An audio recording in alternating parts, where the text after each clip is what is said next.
प्रिय विद्यार्थियों, पिछले लेक्चर में हमने यूरोपीय एकीकरण या पुनर्गठन के कारणों की चर्चा की थी।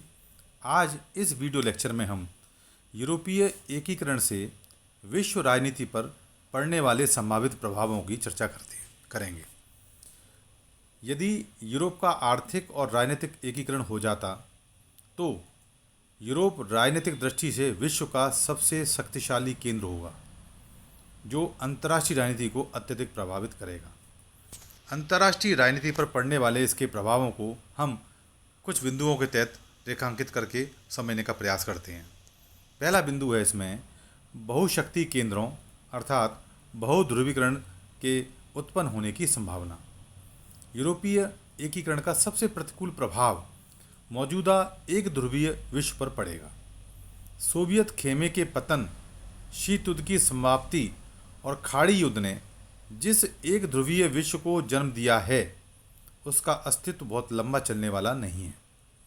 यूरोप एक होकर एक बड़ी आर्थिक और राजनीतिक शक्ति के रूप में उभर रहा है।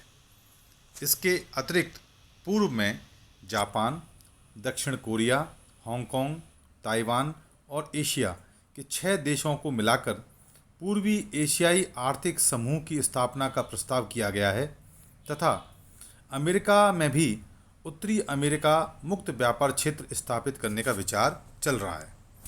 दक्षिण एशिया में दक्षेस, जिसे हम सार्क कहते हैं, फिलहाल एक विभाजित घर है, परंतु देर सवेरे के 8 देशों भी आर्थिक दृष्टि से एक दूसरे से जुड़ेंगे। इस प्रकार क्षितिज पर यदि 4 नहीं तो अमेरिका, यूरोप और जापान के इर्द गिर्द 3 शक्ति केंद्रों का उदय होना अनिवार्य है।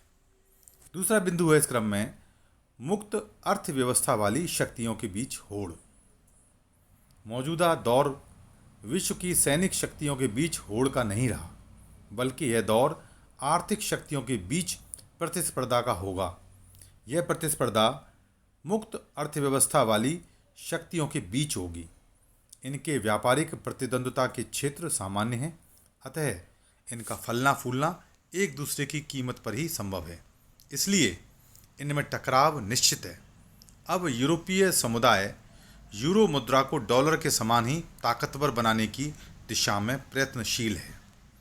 तीसरा बिंदु इस क्रम में है यूरोपीय सुरक्षा में अमेरिका के किनारे लगने की संभावना।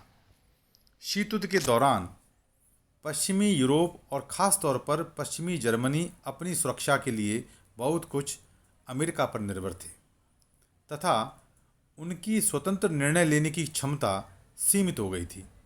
किंतु अब सोवियत खतरे के विलुप्त होने से ये देश कहीं अधिक स्वतंत्र रास्ता अपनाने के लिए तत्पर दिखाई दे रहे हैं। इसका प्रमुख उदाहरण है NATO, north Atlantic treaty organisation. एक तरफ अमेरिका यूरोप की सुरक्षा हेतु से बनाए रखना चाहता है, किंतु दूसरी ओर यूरोप के देश विशेषकर जर्मनी और फ्रांस बदली हुई परिस्थितियों में इसकी भूमिका को स्वीकार करने के लिए तैयार नहीं है। फ्रांस और जर्मनी ने तो नाटो से अलग 50,000 की यूरोपीय सेना गठित करने का फैसला भी कर लिया है, जिसे धीरे धीरे विस्तृत कर यूरोप की सुरक्षा का भार सौंप दिया जाएगा।